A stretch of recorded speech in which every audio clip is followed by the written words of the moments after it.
গতিকে আৰু জিলি বাইদেউলৈ অশেষ ধন্যবাদ। আমি বহুত ভাল কথা মানে বাইদেউৰ পৰা শিকিলোঁ। অশেষ ধন্যবাদ দিছোঁ বাইদেউ। এতিয়া আমাৰ প্ৰশ্ন যে অংক বিষয়লৈ আমাৰ মাজত আছে এইখন স্কুলৰে অংকৰ শিক্ষয়িত্ৰী অৰ্পণা বাইদেউৰ পৰা জানিব বিচাৰিম যে অংক বুলি ক'লে বেছিভাগ ল'ৰা ছোৱালীয়ে ভয় খায়। অংক বিষয়টো আমি স্কুলীয়া এই সময়ছোৱাত অংক বিষয়টো আমি কেনেকুৱা ধৰণৰ পদ্ধতি অৱলম্বন কৰি অংক বিষয়টো আমি মনোগ্ৰাহী কৰিব পাৰোঁ, বেছি সহজভাৱে তেওঁলোকৰ মাজলৈ আমি আগুৱাই ল'ব পাৰোঁ। ধন্যবাদ আবিদা। প্ৰশ্নটো বৰ ডাঙৰ, এক্সাম ফোবিয়া, মেথছ ফোবিয়া, বহুত ডাঙৰ প্ৰশ্ন। এই প্ৰশ্নটোৰ কি উত্তৰ দিওঁ মই নাজানো, তথাপি মই চেষ্টা কৰিম। এই এপিয়লা চাহ, কথা, কবিতা আৰু গীতৰ মাজেৰে মোৰ চাহৰ কাপত মই চুমুক দি কথাখিনি কৈ যাম। অংকৰ ভয় বুলি ক'লে, অংকৰ ভয় সচৰাচৰ এইটো মই ভাবোঁ সমাজৰ পৰা অহা এটা ব্যাধি, সমাজৰ পৰাই আহিছে।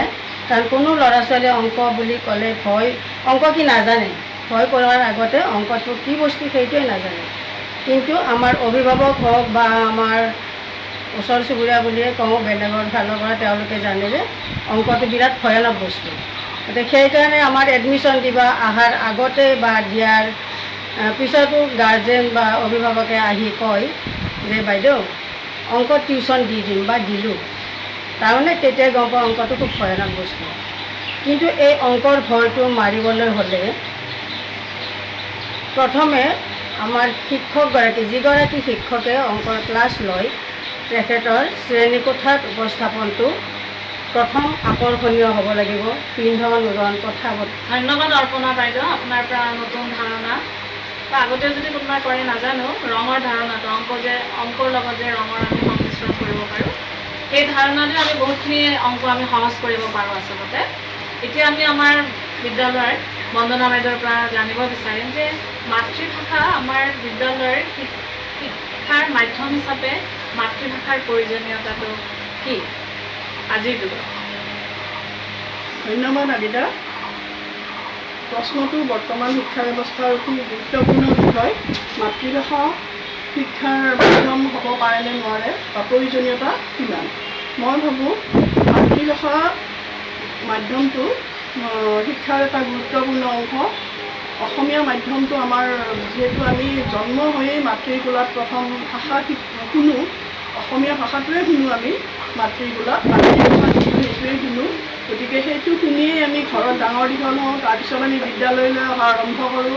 বিদ্যালয়লৈ আহিও আমি অসমীয়া ভাষাৰ প্ৰতিয়ে আমাৰ আগ্ৰহটো বেছি হয় বা আমাৰ চৰকাৰী বিদ্যালয়বিলাকত সাধাৰণতে অসমীয়া ভাষাটোৱে মাধ্যম হিচাপে ব্যৱহাৰ কৰা হয়। গতিকে ভাষাটো জনা, ভালকৈ শুদ্ধকৈ ক'ব পৰাটো এটা ডাঙৰ কথা। গতিকে অসমীয়া মাধ্যমত শিকাটো মোৰ কাৰণে অত্যন্ত প্ৰয়োজনীয়। কাৰণ আমি মাধ্যমিক পৰ্যায়লৈকে, প্ৰাক প্ৰাথমিকৰ পৰা মাধ্যমিক পৰ্যায়লৈকে এই ভাষাটোৰ গুৰুত্ব অতি বেছি। কাৰণ ভাষা হৈছে এটা জাতিৰ পৰিচয় আৰু সেই ভাষা আমাৰ অসমীয়া যিহেতু, আমি সেই ভাষাৰ জৰিয়তে গোটেই পৃথিৱীৰ লগত চিনাকি হ'ব পাৰোঁ বা বহুত ক্ষেত্ৰত আগবাঢ়ি যাব পাৰোঁ। আৰু ভাষাটোৰ পৰা ল'ৰা ছোৱালীয়ে যিমান আনন্দ মনেৰে শিকিব পাৰে বা আয়ত্ব কৰিব পাৰে, অন্য ভাষাৰ জৰিয়তে হয়তো সেইটো কৰিব নোৱাৰিব পাৰোঁ। কাৰণ ধন্যবাদ বন্দনা বাইদেউ। মাতৃভাষাৰ বিষয়ে আমি খুব সুন্দৰকৈ প্ৰয়োজনীয়তা কিমান আমি সুন্দৰকৈ জানিলোঁ।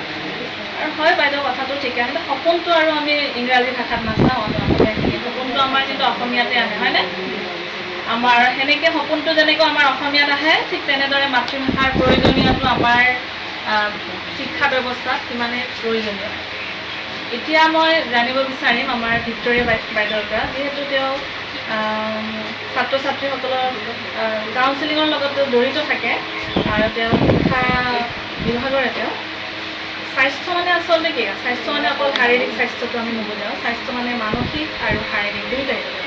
এতিয়া আপোনালোকে স্কুল পৰ্যায়ত মানসিক স্বাস্থ্য ভালে ৰাখিবলৈ কেনেধৰণে আপোনালোকে প্ৰস্তুতি চলায় ছাত্ৰ ছাত্ৰীৰ লগত?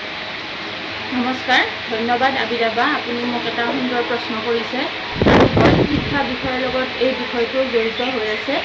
মানে আমাৰ মন আৰু স্বাস্থ্য দুয়োটাই ওতঃপ্ৰোতভাৱে জড়িত আৰু এইটো কথাত মানে বিশেষভাৱে বিভিন্ন মনোবিজ্ঞানীয়ে বিশেষ সময়ত কৈ গৈছে যে মানে সুস্থ শৰীৰতহে সুস্থ মনে বাস কৰিব, গতিকে শৰীৰ আৰু স্বাস্থ্য দুয়োটাই ওতঃপ্ৰোতভাৱে জড়িত। এইটো মানে আকৌ কোৱাৰ প্ৰয়োজন নাই, দুয়োটাই জড়িত বুলি আমি সকলোৱে জানো।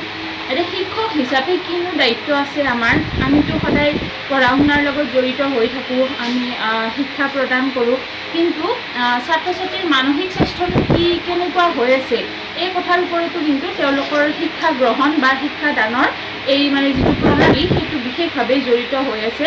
আৰু এইটো আমি শিক্ষক হিচাপেও এইটো অনুভৱ কৰোঁ, কাৰণ শ্ৰেণীকোঠা এটাত যোৱাৰ লগে লগে আমি মানে বিভিন্ন পৰিৱেশ, সদায় পৰিৱেশটো বেলেগ বেলেগ হৈ থাকে।